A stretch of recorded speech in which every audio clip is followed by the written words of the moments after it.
Bismillahirrahmanirrahim. Assalamualaikum warahmatullahi wabarakatuh. Alhamdulillah, alhamdulillahirabbil alamin. Wassalatu wassalamu ala asyrafil anbiya'i wal mursalin wa ala alihi wa sahbihi ajma'in. Terlebih dahulu, saya memohon maaf atas kelewatan siaran langsung Facebook kita pada malam ini, ataupun kita lebih mesra dengan perkataan FB Live kita pada malam ini. Kemudian, marilah sama-sama kita rafakkan setinggi kesyukuran kehadirat Allah Subhanahu wa taala kerana kita masih diberi peluang atas nikmat iman, atas nikmat kehidupan dalam zaman yang serba mencabar ini. Bertemu lagi kita pada Wacana Imam 2021 sesi yang ketiga. Saya Dr. Muhammad Iqbal Ien, salah seorang esko dalam Persatuan Imam, akan menjadi moderator kita pada malam ini. Sebelum kita memulakan majlis, mungkin ada baiknya saya perkenalkan apakah itu Imam.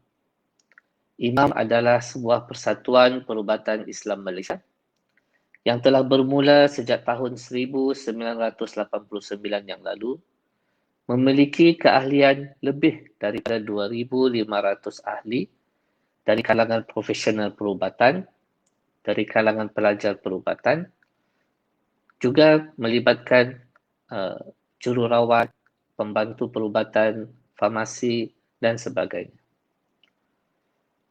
Wacana Imam 2021 ini bertujuan untuk cuba memberi peluang kita berkongsi ilmu agar sama-sama kita dapat mendapat maklumat yang benar, agar kita dapat mendapat maklumat yang tepat daripada ahli panel jemputan yang kita cuba bawakan dalam platform ini. Program ini telah bermula sejak 5 hari bulan 2 2021 yang lalu dengan tajuk pertama Kanser dan COVID-19, cabaran merawat kanser sewaktu pandemik. Sesi kedua telah dijalankan pada 19 Februari 2021 dengan tajuk Polemik COVID-19 dan Vaksin, Perspektif Agama, di mana kita telah menampilkan Dr. Suhazli dan juga Dr. Fawaz yang telah membincangkan dengan detail kepentingan vaksin COVID-19 dan memang digalakkan pengambilannya dari segi sudut agama. Kedua-dua video rakaman wacana Imam sesi pertama dan kedua itu boleh didapati, boleh diulang siar dan di dalam Facebook Imam yang ada di dalam Facebook rasmi Imam. Untuk makluman, setakat ini pada sesi pertama kita setakat ini telah merekodkan 1,000, hampir 2,000 pelayar ataupun penonton. Bagi sesi kedua agak kontroversi mungkin, hampir 7,000 yang telah menonton video sama ada sewaktu live ataupun video rakaman tersebut. Baik, ada orang mengatakan kenapa Imam memilih tajuk Fiqh Perubatan di bulan Ramadan. Saudara, Ramadan sebenarnya tak sampai 5 minggu lagi. Ya, lebih tepatnya lebih kurang 37 hari lagi. Kemungkinan pada tahun ini kita akan mengalami Ramadan di zaman pandemik COVID-19 ini. Tetapi mungkin pengetahuan kita tentang COVID-19 telah lebih jelas, telah lebih maklum dan sebagaimana yang kita ketahui, proses vaksin fasa pertama telah bermula. Apakah kita dapat beraya bersama keluarga pada tahun ini? Kita tidak tahu. Tetapi soalan yang saya cuba bangkitkan adalah bagaimana Ramadan yang lalu? Adakah kita telah berpuas hati? Sebagaimana kita maklum, Ramadan adalah ibarat sebuah madrasah, sebuah bulan yang penuh hikmah, yang mendidik kita untuk cuba lebih bertakwa kepada Allah Subhanahu wa taala. Sebagai orang yang beriman, kita kena maklum bahawa matlamat kehidupan kita di dunia ini adalah semata-mata untuk beribadah kepada Allah Subhanahu wa taala. Untuk beribadah, kita perlu memiliki ilmu. Selain daripada kekuatan fizikal dan mental, kita perlu memiliki ilmu tentang apa itu puasa, apa itu fiqh Ramadan. Tetapi ada di kalangan kita yang mungkin mengalami masalah kesihatan, mungkin masalah perubatan, yang ada persoalan yang kita kena sama-sama cuba cari. Apakah pandangan ulama, apakah pandangan pakar perubatan tentang bagaimana penyesuaian Islam. Al-Islamu ya'lu wa la yu'la alaih. Islam itu adalah tinggi, lebih tinggi daripada yang lain. Pada masa sama Islam itu juga mudah, tetapi jangan dimudah-mudahkan. Ibadah yang wajib kita perlu amalkan, yang sunat kita perlu cari, dan sunat ini banyak digandakan pada bulan Ramadan itu nanti. Sehubungan dengan itu, Imam telah memilih tajuk ini, iaitu fiqh perubatan di bulan Ramadan, dan alhamdulillah sebentar lagi kita akan bersama-sama dengan seorang panel yang saya rasa cukup dikenali, seorang pakar, seorang doktor perubatan yang faqih, yang faham tentang agama, yang telah terlibat dalam bidang dakwah sejak sekian lama. Secara peribadi, saya mula mengenali beliau sewaktu menjalani matrikulasi di USM Pulau Pinang, dan sejak itu beliau antara idola saya. Tetapi takkan mungkin saya dapat menandingi beliau tentang dari segi ilmu agama yang beliau miliki. Kita akan bersama-sama sebentar lagi dengan Datuk Dr. Daniel Zainal Abidin. Sedikit saya bacakan ringkas tentang pengalaman ataupun latar belakang beliau. Datuk Dr. Daniel Zainal Abidin adalah merupakan salah seorang ahli Majlis Agama Islam Negeri Pulau Pinang. Beliau kini menguruskan Daniel Zainal Konsultasi Malaysia Sdn Bhd, dan pada masa sama masih menjalankan praktikal perubatan di klinik beliau di Pulau Pinang. Beliau sering muncul di kaca TV, malah sering dijemput di luar negara.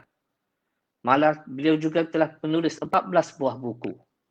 Antaranya Islam, The Misunderstood Religion, Tuan Bertanya, Dr. Daniel Menjawab, The Power of Al-Quran, Quran Scientific, Perubatan Islam dan Bukti Sains Moden, Titip Cemerlang dalam Al-Quran. Atas jasa beliau, beliau telah dipilih sebagai tokoh Ma'al Hijrah peringkat negeri Pulau Pinang pada tahun 2019.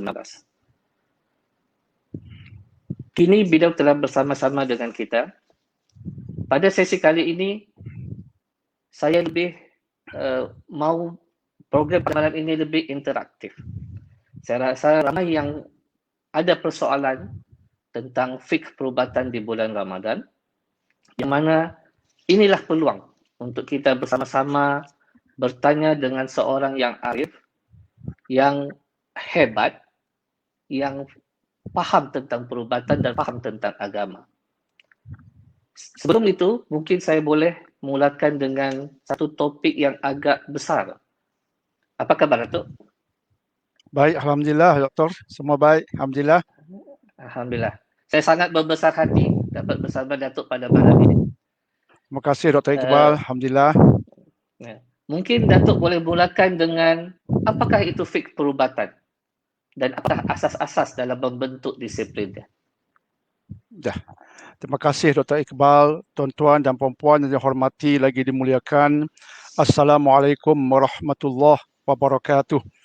Alhamdulillah, wassalatu wassalamu ala rasulillah.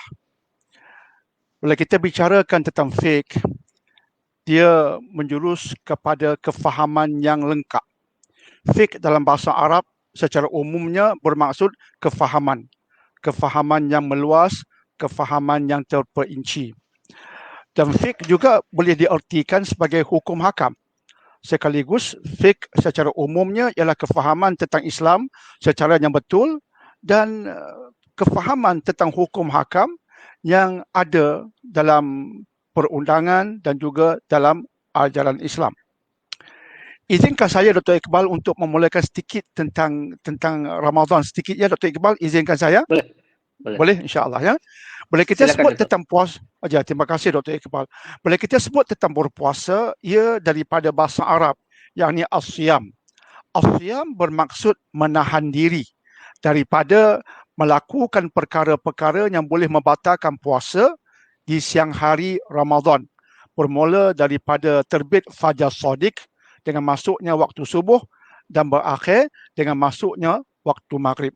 Setiap hari selama sebulan di musim Ramadan, itulah siam, puasa yang diwajibkan. Ramadan yang diwajibkan ini, dia diwajibkan bermula pada tahun kedua selepas hijrah. Sebelum itu, umat Islam berpuasa wajib dalam bentuk berpuasa di bulan Muharram, iaitu puasa Ashura. Selepas Ramadan diwajibkan, puasa Ashura dihukum sunat sampai sekarang, insya-Allah sampai ke bila-bila. Baik, seringkali orang bertanya kepada Dr. Daniel, puasa Ramadan ini apa tujuan besarnya? Apa tujuan besarnya? Gagasan besarnya apa? Ada orang mengatakan nak mencegah obes, ada orang mengatakan nak merendahkan paras glukos dalam badan. Itu jawapan yang tidak tepat sama sekali. Tetapi yang tepatnya pastinya kita angkat daripada Al-Quran. Sebab hukum ataupun kewajipan berpuasa sebenarnya adalah berdasarkan nas dalil daripada surah Al-Baqarah, surah nombor 2, ayat 183. Satu ayat yang popular dibaca di musim Ramadan. Ya ayyuhallazina amanu kutiba alaikumusiyam kama kutiba alal ladzina min qablikum la'allakum tattaqun. Diwajibkan ke atas semua berpuasa sebagaimana diwajibkan ke atas mereka sebelummu, dan di hujung ayat Allah menekankan la'allakum tattaqun. Semoga dengan berpuasa kamu mencapai makam takwa. Itulah tujuannya. Takwa ini besar ya Dr. Iqbal. Takwa ini besar dalam agama Islam. Kalau kita sebut tentang pendidikan, produk yang nak kita hasilkan, apa dia nama dia? Orang yang bertakwa. Kalau kita mendidik anak, produk yang nak kita hasilkan, apa dia? Orang anak yang bertakwa. Takwa, takwa, takwa. Pertama sebab dalam surah Al-Hujurat ayat 13, surah nombor 49, Allah mengatakan inna akramakum indallahi atqakum. Orang yang paling mulia di kalangan kamu di sisi Allah ialah orang yang paling bertakwa. Jadi kemuliaan ini yang kita cari. Tetapi kemuliaan mengikut piawaian siapa? Sudah pasti piawaian pencipta kita, Azza wa Jal. Maka jika mengikut piawaian pencipta kita Azza wa Jal, maka Allah mengatakan orang yang paling mulia ialah orang yang bertakwa. Artinya itulah kemuliaan yang sebenar-benarnya, iaitu dengan bertakwa. Maka puasa nak menjadikan kita insan yang Allah iktiraf sebagai insan mulia. Itu pertama. Yang kedua, mengapa takwa penting? Sebagai contoh dalam surah Ali Imran, surah nombor 3 ayat 133, Allah mengatakan bahawa orang bertakwa itu tempatnya jannah. Jadi dengan takwa, dia seolah-olahnya ada visa untuk masuk syurga. Jadi special. Dengan takwa dia mulia di dunia. Dengan takwa dia dapat masuk syurga dengan rahmat Allah di akhirat. Maka puasa kita nak mengejar itu. Baik. Untuk menjadikan puasa kita sah, apa perlu kita buat? Cuma 2 rukun yang perlu kita jaga secara umumnya. Untuk menjadikan puasa kita sah, 2 saja yang kita kena jaga. 2 rukun. Pertama, niat yang betul di sebelah malam. Bagi mazhab Syafi'i, diwajibkan kita berniat antara maghrib dan subuh setiap malam. Itu tak perlu kita perincikan. Boleh kita pelajari di waktu yang lain. Rukun yang kedua ialah di siang hari menjauhi perkara yang boleh membatalkan puasa. Ini saya sentuh sebab dia ada berkaitan dengan fiqh perubatan di musim Ramadan. Boleh kita tahu ada perkara yang kita kena jauhi di siang hari di musim Ramadan supaya puasa kita sah, tidak batal. nanti kita akan bicarakan tentang beberapa aspek yang ada khilaf ulama. Ada yang mengatakan batal, ada yang mengatakan tidak batal. Ini perkara yang akan kita bicarakan sekejap nanti. Lantas bila Dr. Iqbal bertanya tadi bahawa fiqh perubatan itu apa dia dalam konteks Ramadan? Fiqh perubatan ini ialah fiqh kefahaman yang meluas, apatah lagi yang berkaitan dengan hukum hakamnya, yang ada berkaitan dengan pengamalan kita di sudut perubatan, yang berkait rapat dengan puasa Ramadan. Sama ada ia boleh membatalkan puasa Ramadan kita ataupun tidak membatalkan puasa Ramadan kita, bagaimana kedudukannya, sebab ia melibatkan orang-orang yang terlibat dengan aspek perubatan, dia melibatkan pesakit-pesakit dan begitulah seterusnya secara meluas, maka kita nak berikan satu panduan tentang hukum hakam berhubung puasa golongan yang kita sebutkan ini. Maka kefahaman tentang hukum hakam itu yang ada perkaitannya dengan pengubatan, perubatan dan prosedur dan sebagainya itu, maka ia berlaku pula di musim Ramadan. Bagaimana kedudukannya? Maka itulah sebenarnya yang kita nak bicarakan pada malam ini, apa yang Dr. Iqbal sebutkan tadi sebagai fiqh perubatan di musim Ramadan. Saya serahkan semula kepada Dr. Iqbal, silakan. Ya, terima kasih Datuk. Satu penerangan yang cukup jelas tentang basic apakah fiqh perubatan dan kepentingannya dalam kita menghadapi bulan Ramadan yang akan datang.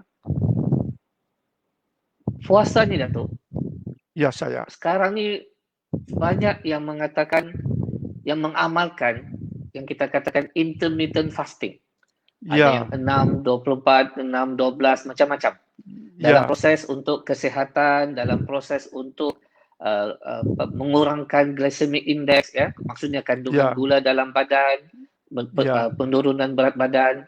Tetapi kalau kita secara umum berkenaan dengan puasa dari segi sudut Islam dan kepentingannya dari segi kesihatan manusia, baik fizikal atau mental, apa pandangan Datuk?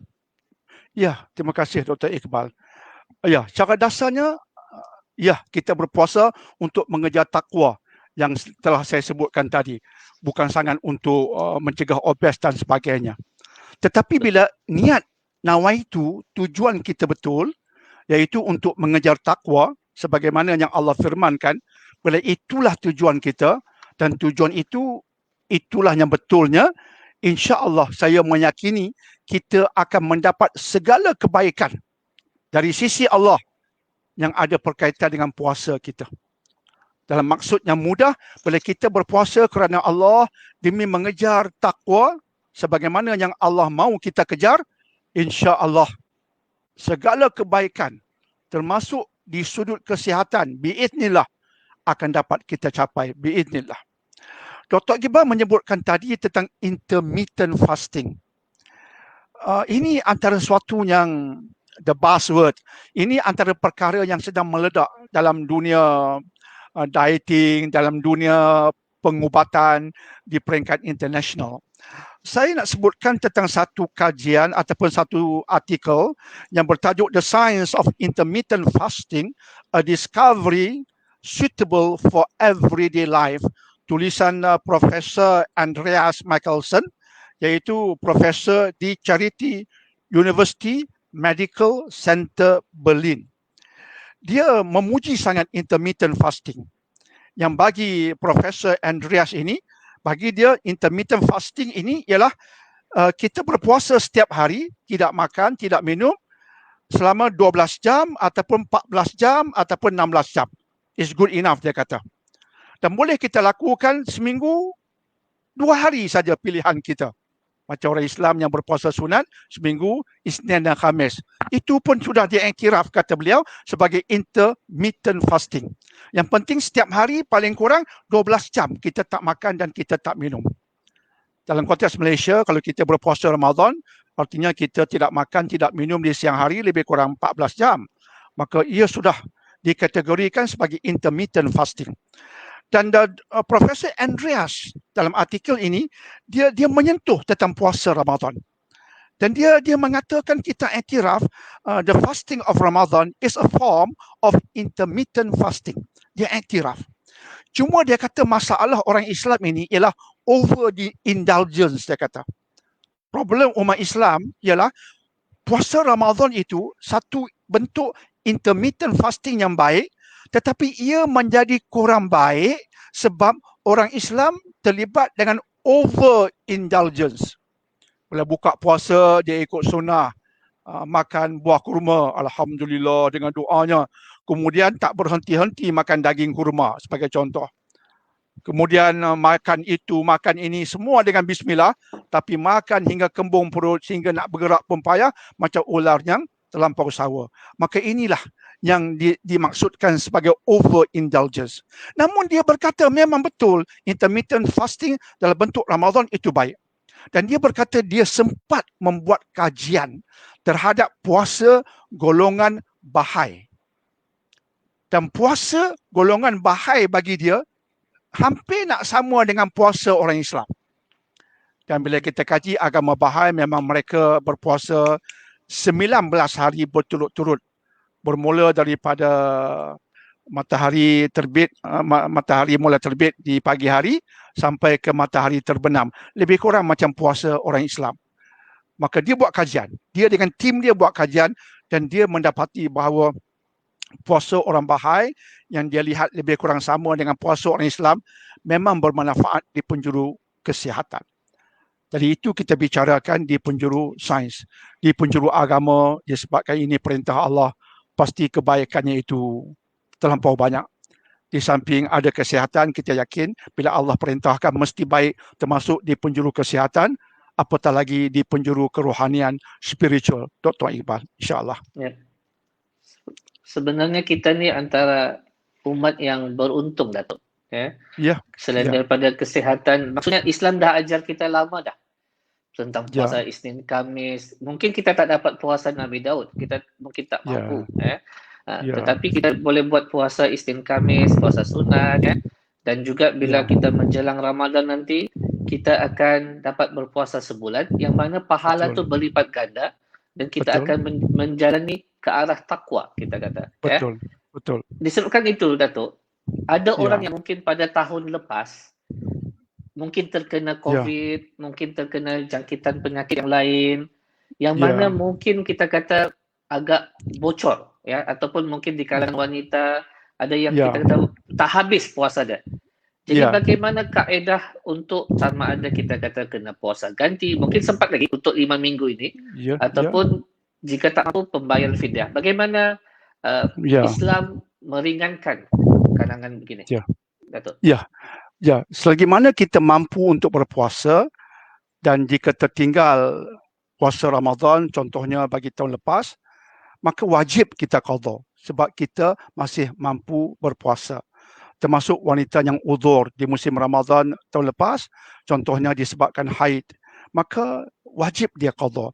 Kecuali bagi golongan yang uzur dalam bentuk yang disahkan oleh tabib, oleh doktor, bahawa dia tidak mampu lagi untuk berpuasa. Itu kes yang berbeza. Tapi kes kita yang biasa masih mampu berpuasa, artinya masih mampu qada. Saya nak sebut tentang satu riwayat yang sahih yang diriwayatkan oleh Imam Bukhari. Menceritakan tentang Aisyah radhiyallahu anha, isteri Nabi alaihi salatu wassalam. Aisyah mengatakan bahawa beliau qada puasanya yang tertinggal pada Ramadan yang lepas di bulan Sya'ban. Jadi sudah begitu hampir dengan Ramadan. Ramadan yang lepas beliau ada yang tertinggal sebab uzur, maka beliau akan qada. Tapi beliau berkata, beliau qada di bulan Sya'ban. Disebabkan beliau memberi tumpuan untuk melayani Nabi SAW. Itu kalimat yang Aisyah sebut. Beliau memberi tumpuan untuk melayani suami tercinta Nabi Muhammad SAW.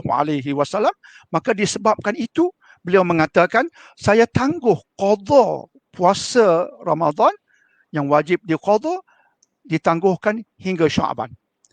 Jadi tidak ada kesalahan. Contoh bagi mereka yang ada qada, dilewatkan hingga ke bulan Sya'ban. Sekarang sudah masuk Rajab, masih ada masa. Tiada masalah, Dr. Iqbal, insya-Allah. Okay. saya balik kepada yang tentang wanita tadi, Datuk. Ya, silakan. Ada yang mengatakan ataupun yang bersemangat kita kata, saya Ya. nak puasa penuh pada tahun ini. Ya. Jadi dia cuba menggunakan kaedah seperti orang yang pergi ke umrah ataupun pergi ke haji, yang mana diorang cuba untuk beribadah kerana peluang ini mungkin peluang yang ada.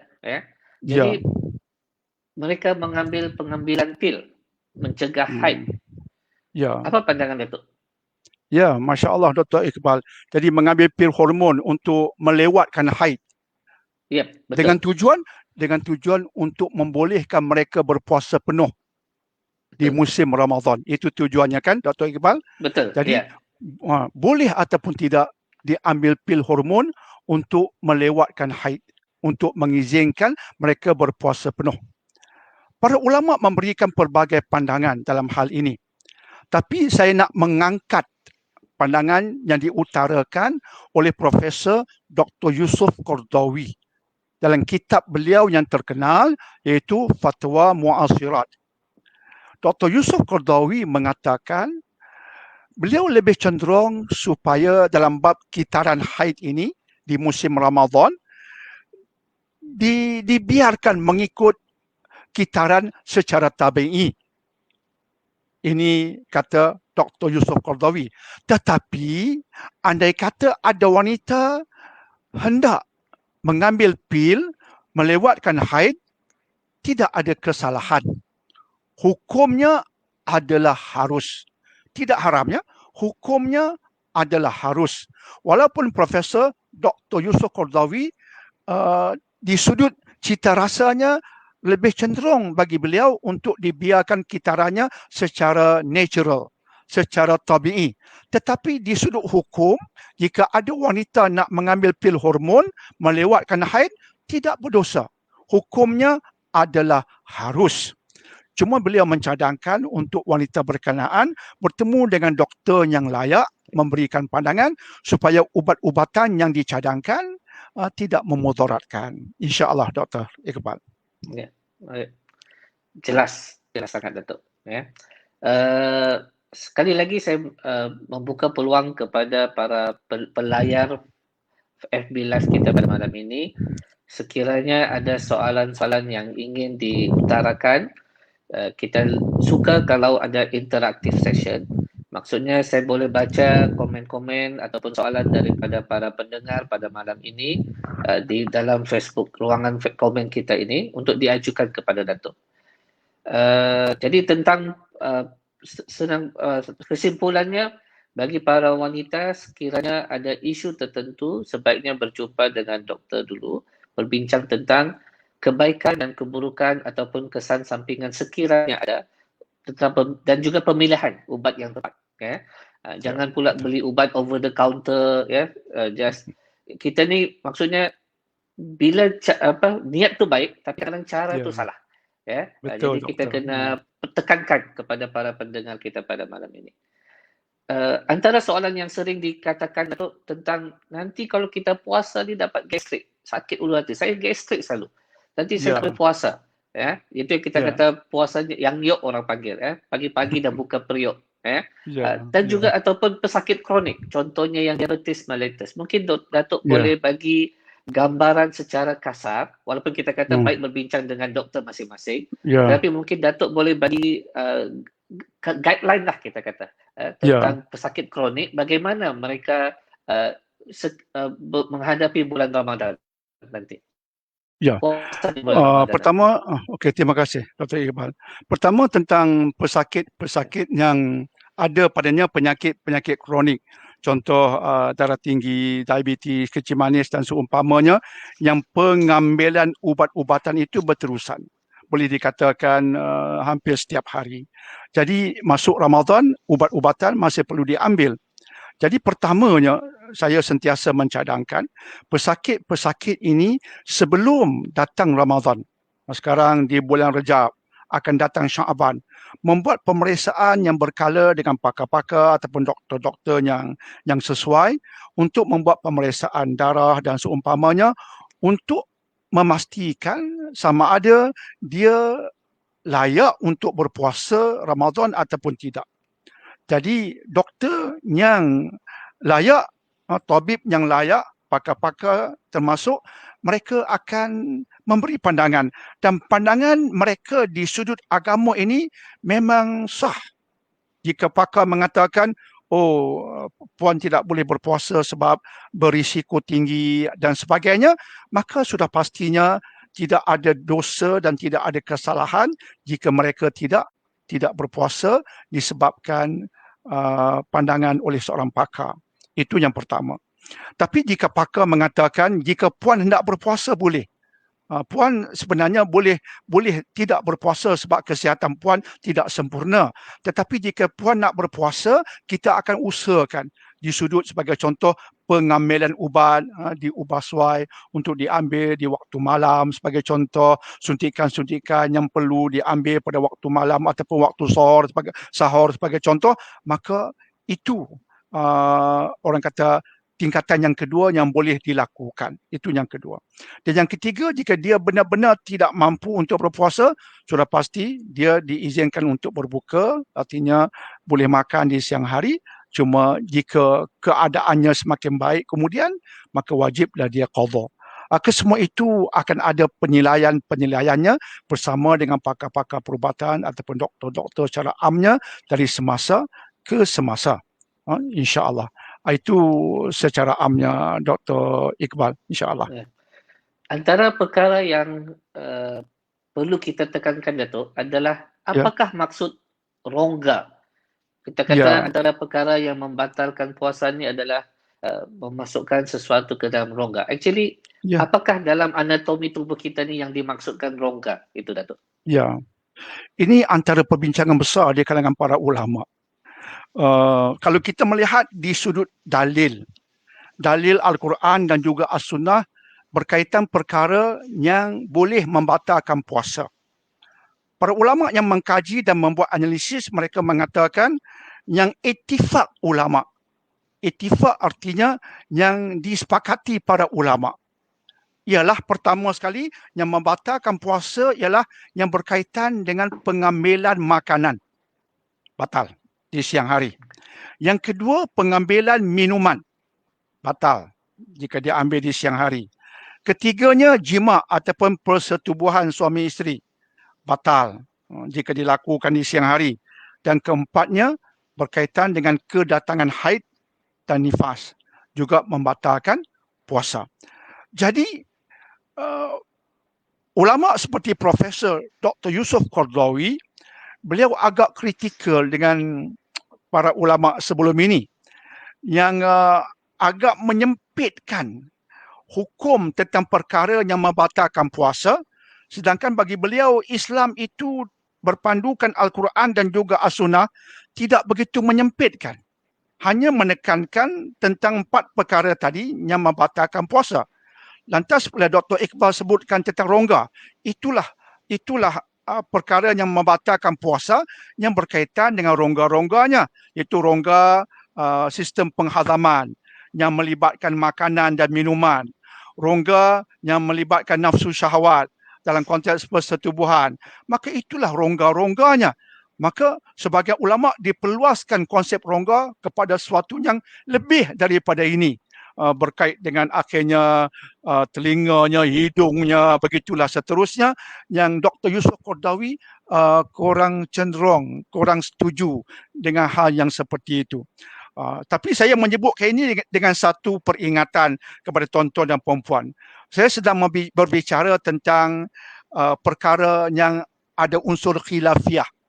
Khilafiyah ini artinya ada perbezaan pandangan di kalangan para ulama. Bukan untuk persengketaan, bukan untuk orang kata pergaduhan, tetapi untuk kita menilai dalam konteks pesakit kita.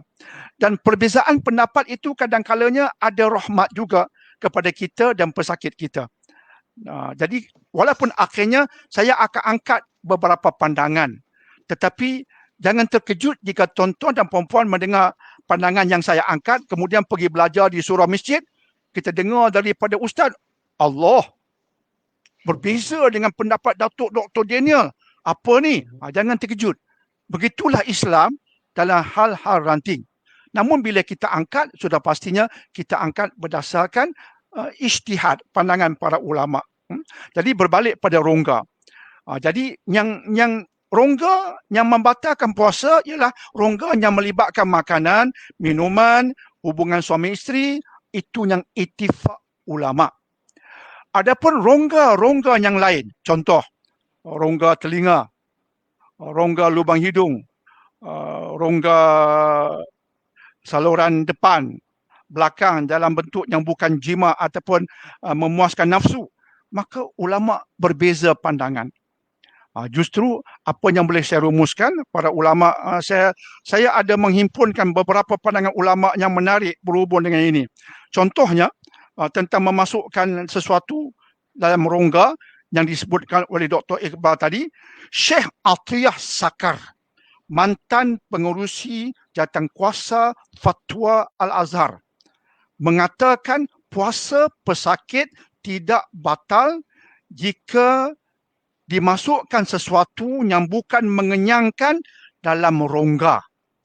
Jadi bagi Syekh Atiyah Sakar ini, jika sesuatu memasuki rongga, apatah lagi memasuki rongga pesakit yang memerlukan ubat itu, termasuk di siang hari, tetapi yang dimasukkan itu bukan sesuatu yang mengenyangkan, tidak sampai ke perut sebagai contoh, maka bagi Syekh Atiyah Sakar, ia tidak membatalkan.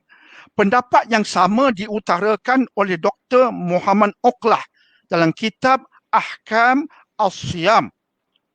Jika sesuatu yang masuk dalam rongga itu tidak membatalkan dan dimasukkan berdasarkan keperluan, tidak membatalkan.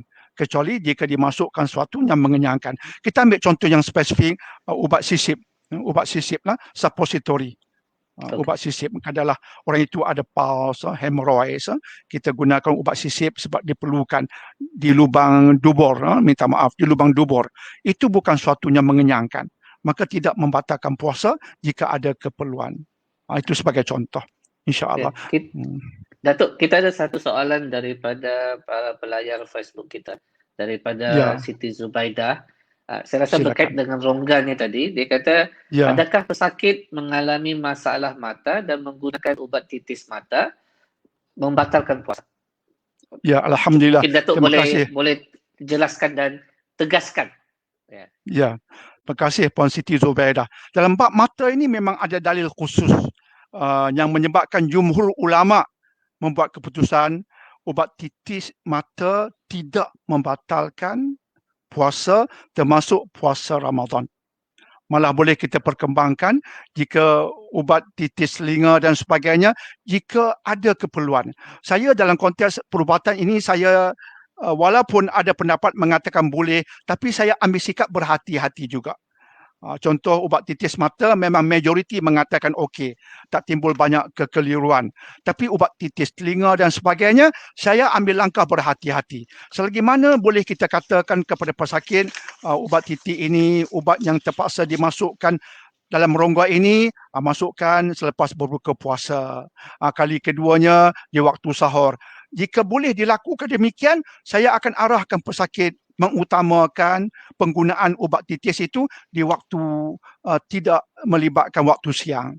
Tapi jika terpaksa juga, boleh diarahkan menggunakan ubat titis itu di waktu siang, dimasukkan dalam rongga dengan kita mengambil pendapat para ulama yang kita sebutkan tadi, yang mengatakan jika ia bukan suatu yang mengenyangkan, tidak membatalkan puasa. Bagaimana tentang inhaler tu? Untuk asma, inhaler, asma. Masya Allah.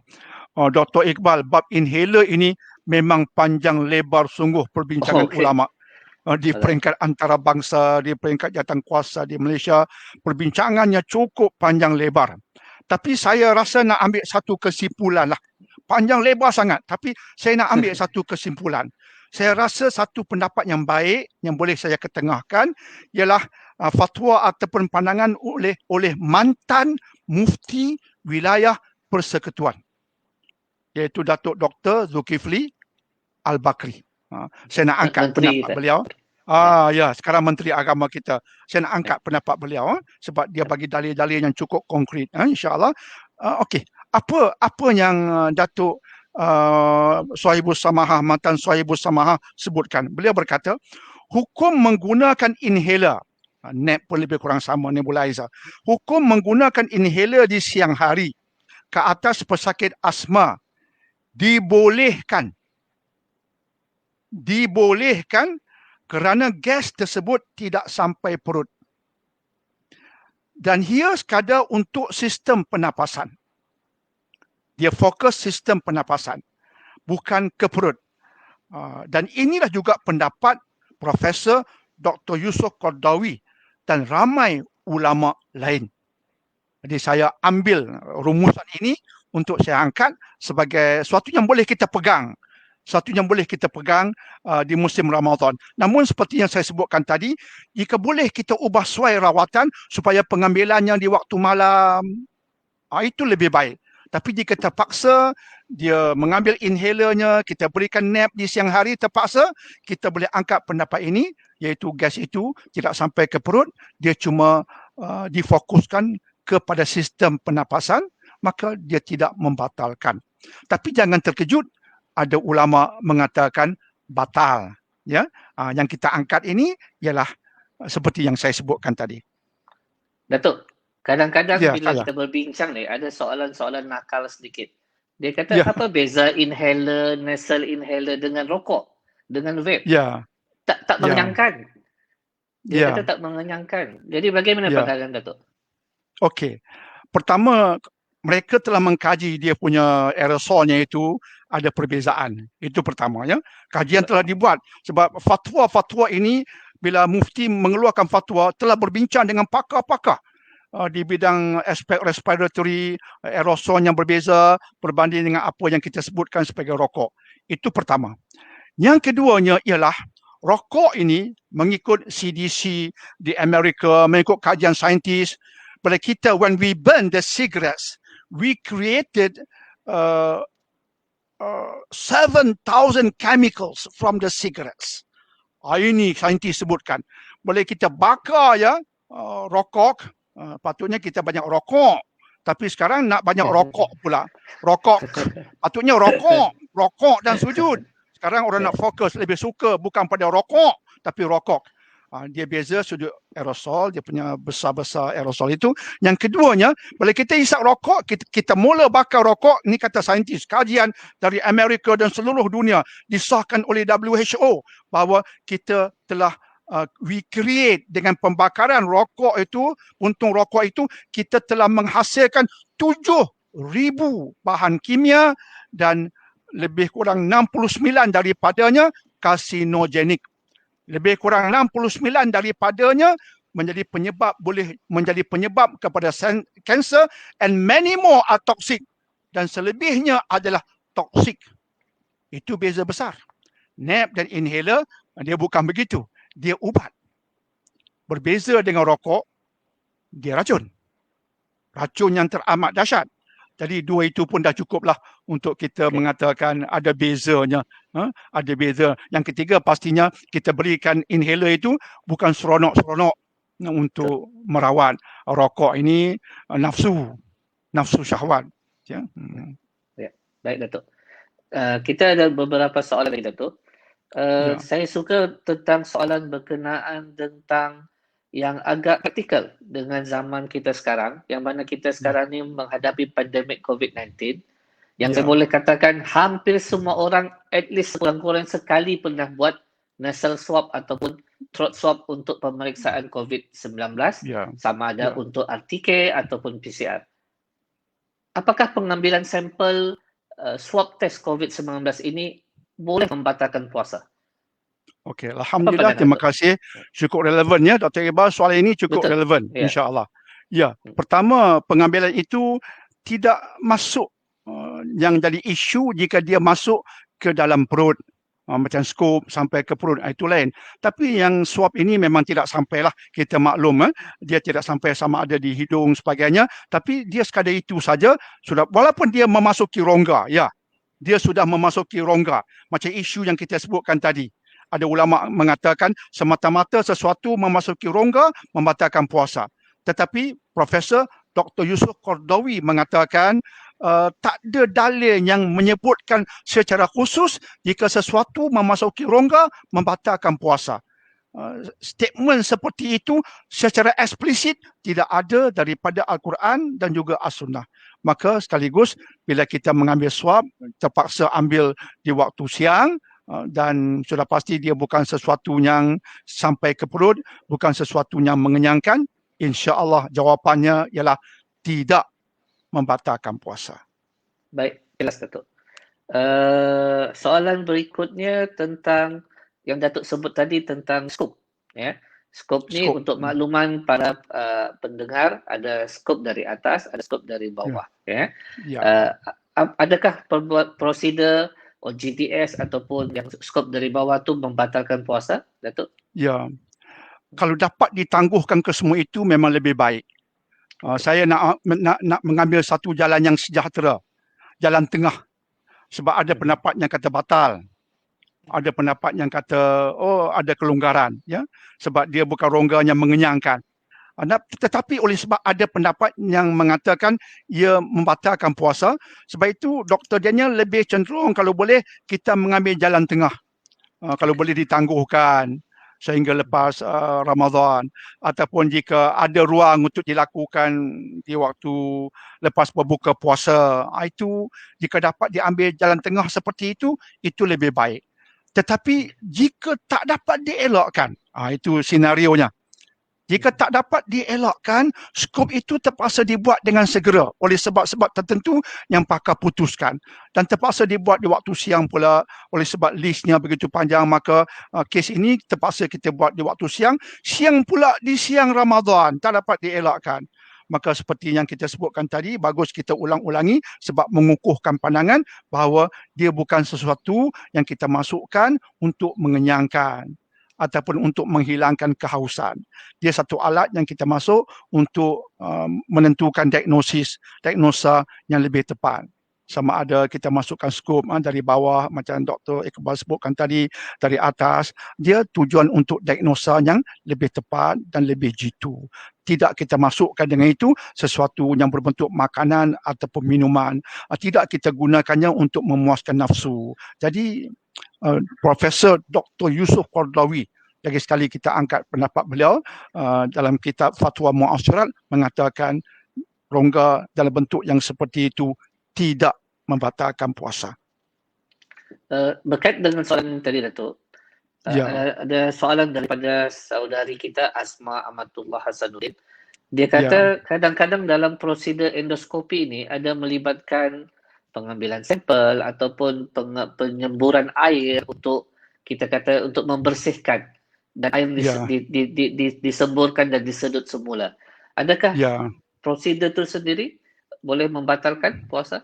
Ya, itu yang ada kontroversinya. Dia lebih kurang sama dengan daripada peritoneal dialisis sebagainya lah. Ada cecair-cecair dimasukkan.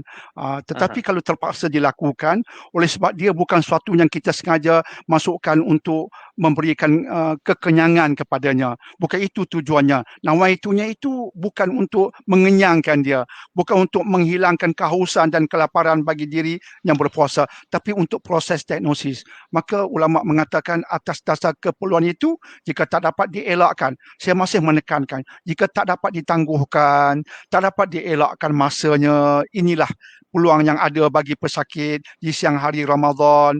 Inilah peluang yang ada. Maka pesakit pula rasa rugilah doktor kalau saya tak berpuasa. Saya mampu berpuasa doktor, tapi oleh sebab sakit kena skop, saya terpaksa berbuka, saya rasa rugilah. Dia pula perasaannya begitu kan, psikologinya begitu. Maka kita boleh mengangkat pendapat yang mengatakan tidak batal. Okey. Bagaimana pula tentang prosedur dialisis, Datuk? Sama ada peritoneal dialisis ataupun hemodialisis seperti yang Datuk ada bangkitkan tadi. Mungkin Datuk boleh beri penjelasan tentang dialisis. Terima kasih Dr. Iqbal. Tentang hemodialisis itu ramai yang agak menyokong dia tidak membatalkan puasa. sebab dia melibatkan fistula, kemudian salurannya keluar kan. Ramai yang menyokong, para ulama menyokong mengatakan tidak membatalkan puasa, dan dia satu prosedur yang menyelamatkan. Jadi terpaksa berjam-jam kita melakukan hemodialisis pada pesakit, dan dia satu keperluan. Dan jika yang dilakukan hemodialisis itu tetap nak berpuasa, dan pakar nefrologis dan sebagainya membuat pemeriksaan, pakar buah pinggang selepas membuat pemeriksaan mengatakan jika tuan nak berpuasa boleh, jika tuan tak nak berpuasa pun boleh. Maksudnya ada kelonggaran lah sebab kesihatan pun tidak sempurna, tapi pesakit nak berpuasa juga, maka doktor mengesahkan boleh. Tapi kena buat dialisis begitu begini. Maka kalau hemodialisis, maka mereka, para ulama mengatakan tidak membatalkan puasa. PD, peritoneum dialisis, sebab dia menyentuh peritoneum, memasukkan cecair, itu isunya. Tapi ramai juga yang mengatakan tidak membatalkan puasa sebab cecair-cecair itu tidak difokuskan kepada perut secara khusus. Dia menyentuh pada aspek peritoneum di bahagian abdomen. Jadi secara kesimpulannya ialah jika tak dapat ditangguhkan pada waktu yang sesuai dan terpaksa dibuat di siang hari, kemudian memang ia suatu yang penting lah, yang teramat penting, tidak boleh dicuaikan dialisis ini, maka secara umumnya para ulama mengatakan jika pesakit itu, pakar mengatakan boleh berpuasa, dan dia pun nak berpuasa sebab bagi dia ini suatu peluang yang jarang datang di musim Ramadan, maka tidak membatalkan puasanya. Dr. Iqbal, insyaAllah. Ada satu soalan daripada Azwa, bertanya tentang pesakit gastrik yang kita telah bincangkan pada gastrik tadi ya, saya belum jawab. Ya. Kerana dia kata maksudnya yang saya faham daripada soalan ni, kita kata Islam ada keringanan, ada rukhsah ya. Tetapi dia pula yakin yang dengan berpuasa adalah lebih baik untuk diri dia. Maksudnya mungkin doktor mengatakan sebaiknya tidak puasa, tetapi dia sendiri merasakan diri dia boleh berpuasa. Bagaimana pandangan Datuk? Ya, sungguh. Ramadan ni istimewa sangat. Ramadan bulan keberkatan, bulan keampunan, bulan menambahkan pahala, bulan yang cukup hebat. Apatah lagi ketika kita sama-sama mengejar satu malam yang begitu istimewa, malam Al-Qadar. Dan sudah pasti kita secara umumnya, izinkan saya Dr. Iqbal, kita berpuasa walaupun cukup sekadar niat yang betul, siang meninggalkan perkara-perkara yang boleh membatalkan puasa, tapi kita tidak mahu puasa kita sekadar itu. Kita nak puasa kita berkualiti. Kita nak memperbanyakkan tilawatul Quran, kita nak memperbanyakkan sedekah, kita nak memperbanyakkan zikir, belah malam pula nak solat tarawih ditambah dengan witir, supaya puasa kita berkualiti teramat sangat, dengan harapan di hujung puasa nanti kita mencapai apa yang Allah mahu kita capai, iaitu la'allakum tattaqun. Semoga dengannya kamu mencapai maqam takwa. Special sangat. Sebab itu bila Puan sebut tadi dia nak puasa juga, sepatutnya menyihatkan. Baik. Allah dalam Quran sendiri menyebutkan bahawa faman kana minkum maridan aw ala safarin fa'iddatum min ayyamin ukhar. Allah sendiri mengiktiraf jika ada dari kalangan kamu yang sakit. Allah sebut marid. Jadi Allah sendiri sebut bahawa ada orang yang sakit yang terpaksa berbuka. Dan Allah menyatakan dengan jelas, eksplisit, jika ada yang sakit terpaksa berbuka ataupun yang sedang bermusafir dan ada keperluan untuk dia berbuka, fa'iddatum min ayyamin ukhar, sila berbuka, kata Allah, dan gantikan pada hari yang lain. Sekaligus ayat seperti ini melahirkan satu ilmu besar dalam Islam. Ilmu berkaitan azimah dan rukhsah. Ini benda yang berkaitan dengan ajaran Islam, iaitu hukum hakamnya terbahagi dua. Satu yang dinamakan azimah. Azimah ni hukum asal. Kita nak berpuasa Ramadan sebulan penuh, tak nak berbuka, tak nak qadaan, semampu boleh. Itu hukum azimah. Tapi jangan lupa, dalam Islam juga ada hukum yang kedua. Dipanggil sebagai rukhsah. Yakni hukum hakam kelonggaran. Jadi kita kena seimbangkan antara kedua-dua itu. Jangan sampai kita sepatutnya berbuka, mengambil kelonggaran, kita enggan hingga akhirnya mendatangkan kemudaratan yang besar. Sehingga amal-amal wajib pun selepas itu tak mampu kita buat. Sebab kita tak nak ambil rukhsah, sedangkan sepatutnya kita mengambil rukhsah. Dua ini kita perlu faham molek. InsyaAllah ya. Okey. Baru kita zoom kepada persoalan gastrik tadi. Okey. Ya, saya pun setuju kalau boleh jumpa pakar gastroenterologis, sebutkan saya ada gastrik, termasuk gastrik ulcer, rawatan yang mungkin panjang sedikit. Doktor boleh adjust tak my treatment supaya saya boleh ambil ubat itu di waktu malam dan sebagainya. Dan sebelum masuk Ramadan, mungkin doktor boleh lakukan sesuatu untuk saya dapat orang kata walaupun tidak kesembuhan 100%, tapi satu bentuk kesembuhan yang membolehkan saya berpuasa. Ini ikhtiar kita sejak awal. Itu pertama.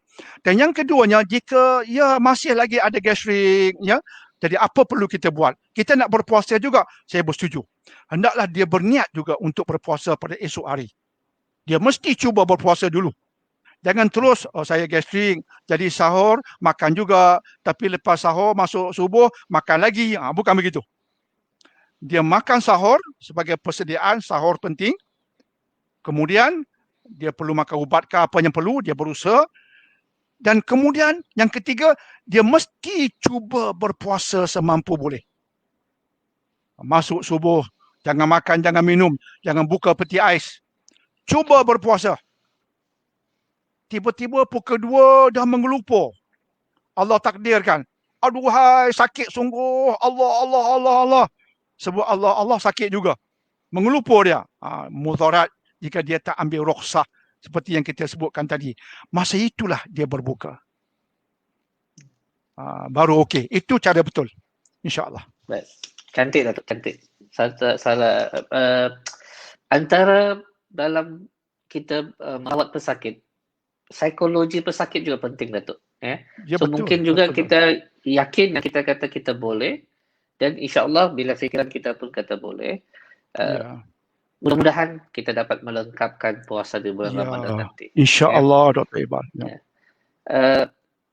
Antara kata-kata sejak zaman COVID 2019, sejak daripada tahun lalu, yang mana kita telah mengalami PKP, PKPB dan sebagainya, ramai orang duduk rumah, ada kata-kata nakal yang mengatakan tahun ni kita akan melihat lebih ramai kelahiran.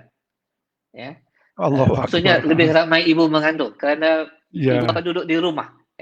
Ada kata-kata nakal setakat ni tiada kajian mengatakan sedemikian. Jadi maksudnya kita sentuh sedikit bagaimana tentang kaedah berpuasa bagi ibu mengandung. Mungkin Datuk boleh ringkaskan sedikit. Okey, ibu mengandung ya. Bagi ibu mengandung dia boleh tidak berpuasa jika dia rasakan bahawa kalau dia berpuasa kesihatannya akan terganggu dan sebagainya.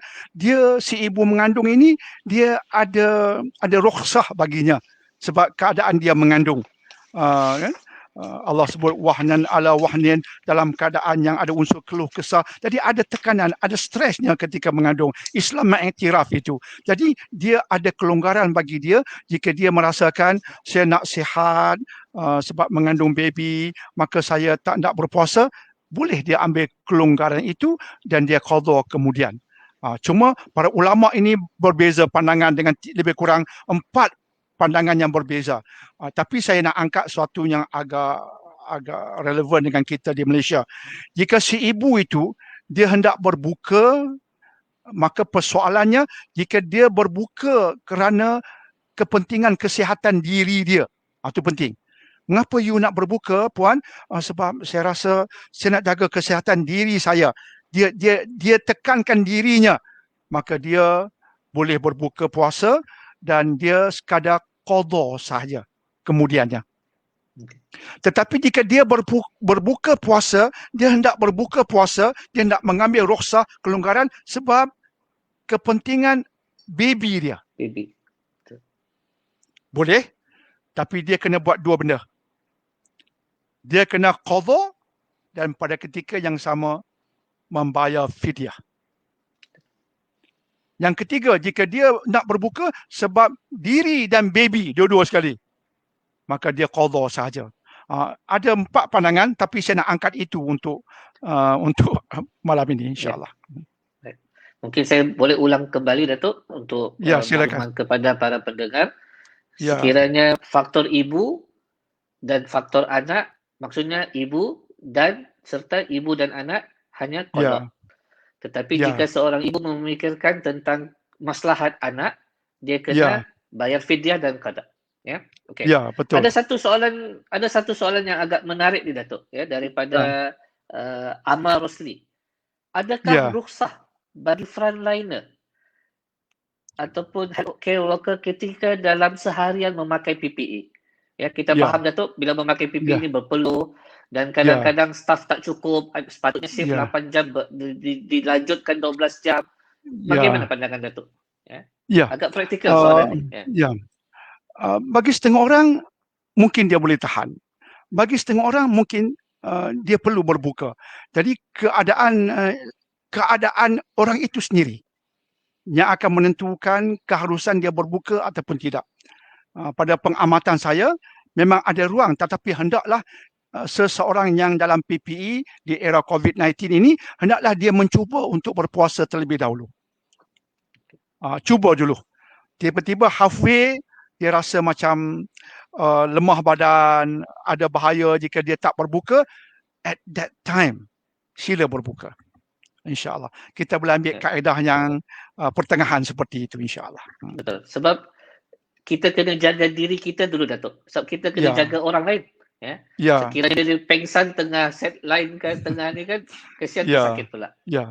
Ada ruang untuk berbuka. Ada rukhsahnya, Dr. Iban. InsyaAllah. Okay. Antara yang sering dirisaukan, terutama kalau kami di Sabah ni tentang sakit thalassemia, bekalan darah sering berkurangan dan agak kritikal. Saya rasa di negeri-negeri lain pun hampir sama. Kerana banyak yang risau untuk menderma darah ataupun malas nak pergi waktu malam ataupun ada yang berpandangan batal jika derma darah. Apa pandangan Datuk? Batal. Ini pun menarik. Nanti saya ada tulis buku tentang ini juga, ya. Dan okey. Sebenarnya blood transfusion dan sebagainya itu, ataupun kita perkembangkan lagi pengambilan darah dan blood transfusion, semuanya itu sebenarnya tidak membatalkan puasa. Tidak membatalkan puasa. Sebab khilafnya di mana? Perbezaan pendapatnya di mana?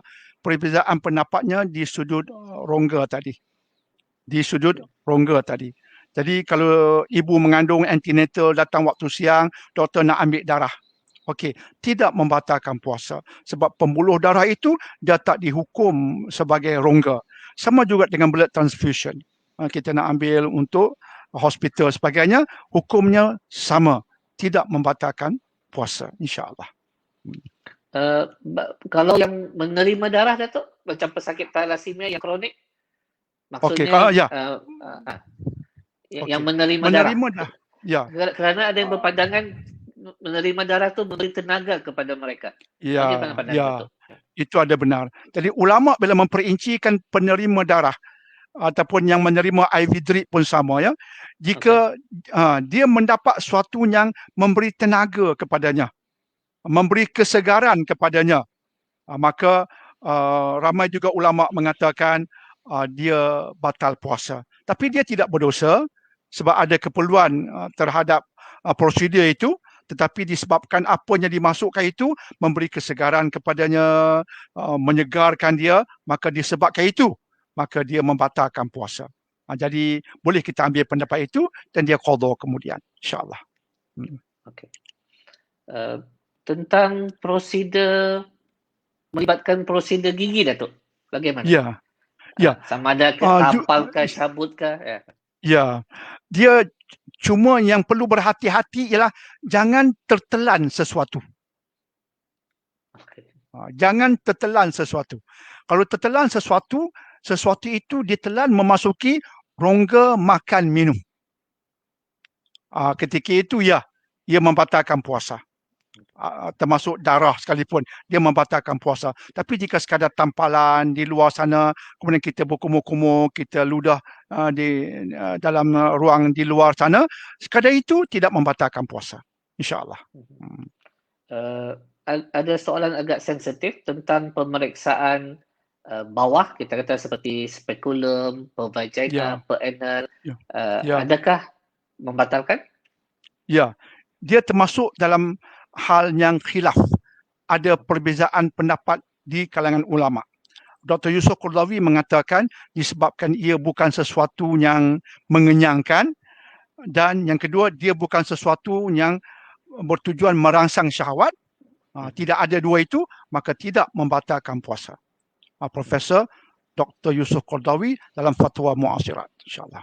Okay.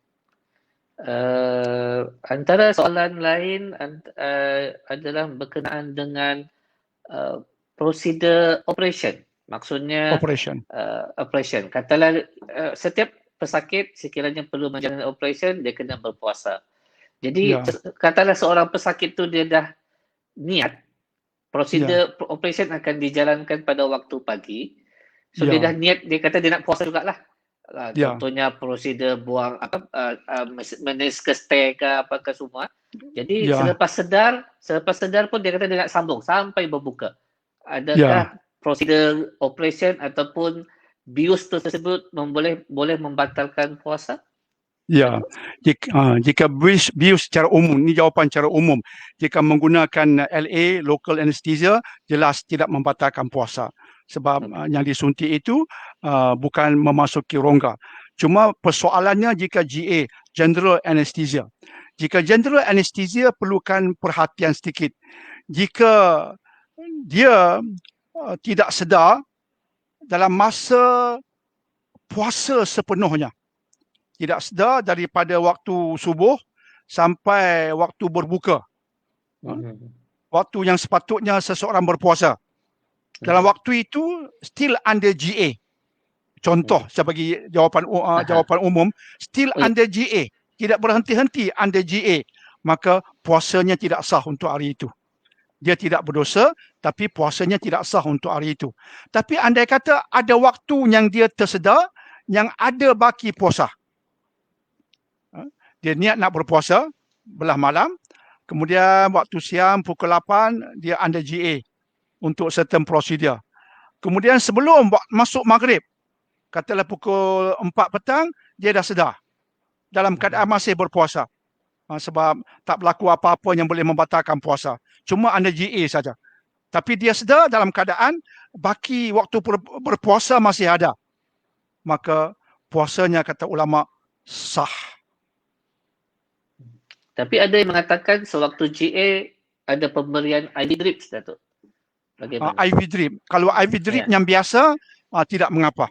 IV drip tu ada khilaf juga. Tapi kalau IV drip yang biasa macam selainnya itu, ada khilaf tapi tidak mengapa.